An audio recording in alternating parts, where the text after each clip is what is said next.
ఎలాంటి హ్యాబిట్ కైనా ఒక రొటీన్ సెట్ చేయడం చాలా ఇంపార్టెంట్. సో పిల్లలు త్వరగా పడుకోవాలంటే ఏం చేయాలో ఈ వీడియోలో తెలుసుకుందాం. హాయ్ అండి, నేను మీ సౌజన్య, పేరెంటింగ్ కోచ్. ముందుగా సెటప్ ఏ రొటీన్. నేను ఫాలో అయ్యే రొటీన్ ఏంటంటే bath time, dinner, winding up activity, warm glass of milk, sleep. ఈ రొటీన్ అలవాటు కావాలి అంటే CDS టెక్నిక్ చాలా బాగా పనిచేస్తుంది. అంటే ఒక పర్ఫెక్ట్ స్లీపింగ్ ఎన్విరాన్మెంట్ క్రియేట్ చేయడానికి ఇది ఒక టెక్నిక్ అన్నమాట. C అంటే కోల్డ్, D అంటే డార్క్, S అంటే సైలెంట్. మీ పిల్లలకి చీకటి అంటే భయం లేనంత వరకు లైట్స్ ఆఫ్ చేయడం గుడ్ ఐడియా. ఎందుకంటే లైట్స్ ఉంటే త్వరగా పడుకునే ఎబిలిటీని ఎఫెక్ట్ చేస్తుంది.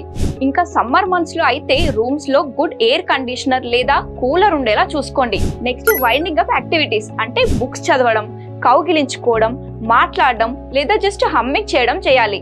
నెక్స్ట్ వన్, బెడ్ టైం కి ముందు no electronic gadgets. Trust me, this is the worst thing. Minimum ఒక 1 hour ముందైనా మీ పిల్లలకి ఎలాంటి ఎలక్ట్రానిక్ గ్యాడ్జెట్స్ ఇవ్వకూడదు. స్టడీస్ లో ఏం చెప్పారంటే computer screens, mobile phones, televisions నుంచి వచ్చే లైట్స్ మెలటిన్ అనే హార్మోన్ ని పీనియల్ గ్లాండ్ నుంచి ప్రొడ్యూస్ చేసి మన స్లీప్ క్వాలిటీని తగ్గిస్తుంది. అందుకే అన్ని ఎలక్ట్రానిక్ గ్యాడ్జెట్స్ ని అవాయిడ్ చేయండి. నెక్స్ట్ ఏంటంటే తగినంత అవుట్డోర్ ప్లేస్ ఉండాలి. మోనాష్ యూనివర్సిటీ ఇన్ ఆస్ట్రేలియాలో ఒక స్టడీ కండక్ట్ చేసి ఏం చెప్పారు అంటే ఎక్సర్సైజ్ అనేది ఫిట్ గా ఉండడానికి మాత్రమే కాదు, అది మంచిగా నిద్రపోవడానికి కూడా హెల్ప్ చేస్తుంది. మా చిన్న పాప అయితే ఫిజికల్ గా చాలా యాక్టివ్ గా ఉంటుంది. అందుకే తన ఎనర్జీని రైట్ డైరెక్షన్ లో ఛానలైజ్ చేయడానికి అవుట్డోర్ కి తీసుకెళ్తూ ఉంటాను. Next one, warm water bath.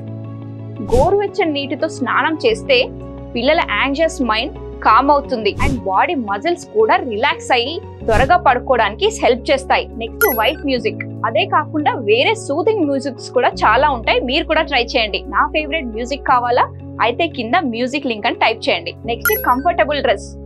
మీ పిల్లల డ్రెస్ కంఫర్టబుల్ గా ఉందా చూసుకోండి. క్లాత్స్ కానీ కప్పుకునే బ్లాంకెట్స్ కానీ వాళ్ళ కదలికల్ని రెస్ట్రిక్ట్ చేయకూడదు. అందుకే వాళ్ళకి బ్రీతబుల్ క్లాత్స్ వేయండి, like pure cotton. Next one, essential oil. కొన్ని drops of essential oil like lavender ని తీసుకొని పిల్లలు పడుకునే పిల్లో పైన ½ an hour ముందే చల్లండి. ఆ ప్లెజెంట్ స్మెల్ కి కూడా బాగా నిద్రపడుతుంది. నెక్స్ట్ ఏంటంటే మాక్సిమం 8 to 10 hours స్లీప్ వరకే పడుకోనివ్వాలి. లేదంటే దానికన్నా ఎక్కువ పడుకుంటే నెక్స్ట్ డే వాళ్ళ స్లీప్ రొటీన్ డిస్టర్బ్ అవుతుంది. మధ్యాహ్నం 90 minutes కంటే ఎక్కువ పడుకుంటే నైట్ స్లీప్ తగ్గుతుంది. మీ పిల్లలు నైట్ 10 hours కంటే తక్కువ పడుకుంటే దాన్నే షార్టనింగ్ లేదా ట్రాన్సిషనింగ్ నాప్ అంటారు. ఒకవేళ మీ పిల్లలు 3 years కంటే ఎబో ఉండి వాళ్ళు కంఫర్టబుల్ గా ఉంటే ఆఫ్టర్నూన్ నాప్ స్కిప్ చేయడం మంచిదే. పడుకునే ముందు కెఫీన్ లేదా షుగర్ ఉన్న డ్రింక్స్ ని అవాయిడ్ చేయండి. ఈ షుగర్ అనేది మన అలర్ట్నెస్ ని పెంచి పిల్లల్ని నిద్రపోకుండా చేస్తుంది. హెవీ ఫుడ్స్ తిన్నాక ఇమ్మీడియట్ గా పడుకోకూడదు. సో డిన్నర్ కి అట్లీస్ట్ 1 hour ముందైనా ఫినిష్ చేసుకోండి. కానీ ఇదంతా చేసాక కూడా మీరు డైలీ కన్సిస్టెంట్ గా లేకపోతే మాత్రం ఇదంతా వేస్టే. ఫైనల్ గా మనం మన పిల్లల స్లీప్ సైకిల్ ని సెట్ చేయాలి. దానికోసం టైం కి పడుకునేలా చూసుకోవాలి. ఈ వీడియో నచ్చితే లైక్ చేయండి.